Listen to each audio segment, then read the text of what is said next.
Cape Town is hosting the 32nd General Assembly of the International Astronomical Union. It's the first time that the meeting is being hosted on the African continent. Let's get an update now on how things are going there from our reporter Nasiphi Same.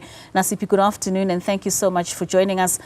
Quite a lot happening, I can imagine, with this happening for the very first time on the African continent. What's the latest coming out of that union?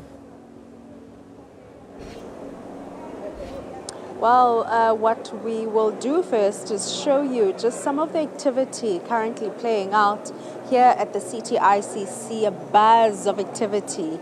At CTICC has come alive since yesterday following the Minister's address opening the 32nd General Assembly of the International Astronomical Union, which is currently underway. As you put it earlier on, we had young people engaging with exhibitors, asking those very inquisitive questions. We also got an opportunity to speak to some of the scientists, the experts in this field, and one highlighting that they have seen quite an increase of women in the space of astronomy, but also what was encouraging to her was the fact that they are also seeing women taking up those managerial positions.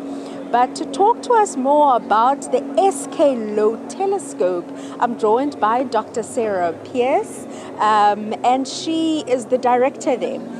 Sarah, if you could talk to us about what is the SKA-Low telescope? Yes, so I'm sure your viewers know about the SKA-Mid telescope, which is the SKA telescope being built in South Africa. The SKA Observatory is building two telescopes, one in South Africa and one in Australia. And in Australia, it's quite an unusual looking telescope, so I don't know if you can see kind of behind me here. What we're building is 131,000 of these antennas. They look a bit like Christmas trees. And they're made of aluminium, and we will be spreading them across 74 kilometres of the outback in Western Australia. And that's going to be the low-frequency telescope, and it helps us look at things in the universe that are complementary to what the South African telescope can see. The South African one is the medium frequency, right? So Dr. Pearce, how can these two telescopes, the SKA-Low telescope and that is in Australia, and the one in South Africa, which is a medium telescope, how can they work together, and what picture are they trying to paint? So the great thing about having these two telescopes is there is an enormous amount of science that we can do where you want to look at the universe from slightly different perspectives. And so if we're trying to understand, for example, how galaxies are formed, how they evolved through the history of the universe, then you want to use the low-frequency radio telescope to look really far back in time, but you want to use the mid-frequency telescope to look at slightly closer to now what galaxies are doing at the moment. So they really work brilliantly well together. The positioning of these two telescopes, the one in Australia and the one in South Africa, is quite particular. Ours is in the Northern Cape, but talk to us about why you position these telescopes where they are. Yes, so our telescope is in the Midwest region of Western Australia. It's on Wodjiri Yamaji country, so they're the traditional owners of the land that we're building on. And a bit like, for the same reasons that your telescope is in the Karoo, ours is in an area that's what we call radio quiet. So to look at the sky with a normal telescope, an optical telescope, you need it to be dark. For a telescope like ours, a radio telescope, you need it to be quiet. And so what that mainly means is people's phones and their TVs and their cars, they all give off noise that drown out the very faint signals that we're trying to look at from space. And so we go to areas with not a lot of population that allow us to build these really, really world-class telescopes that can see things that nobody's ever been able to see before. And on that note, what are you hoping to discover with these telescopes? Well, of the science cases, the kind of most exciting one for me for the SKA-Low telescope is what's called the cosmic dawn. So what we want to do is look back in time to not long after the Big Bang and try and map the universe at the time that the first stars and galaxies started to shine. So that's the main science case for SKA-Low, but The thing with new telescopes like SKA-Low and SKA-Mid is the most exciting things are the things that you can't predict. Most telescopes, the science that they're known for is things that people didn't even know about when they were built and designed, and that's what excites me the most. And I know that in Australia you're working with the indigenous local people where these telescopes are built. Talk to us about the reasons in bringing them into this project and the role that they play as well. Yes, so we're in partnership. We're building in partnership and on the land of the Wodjiri Yamaji people.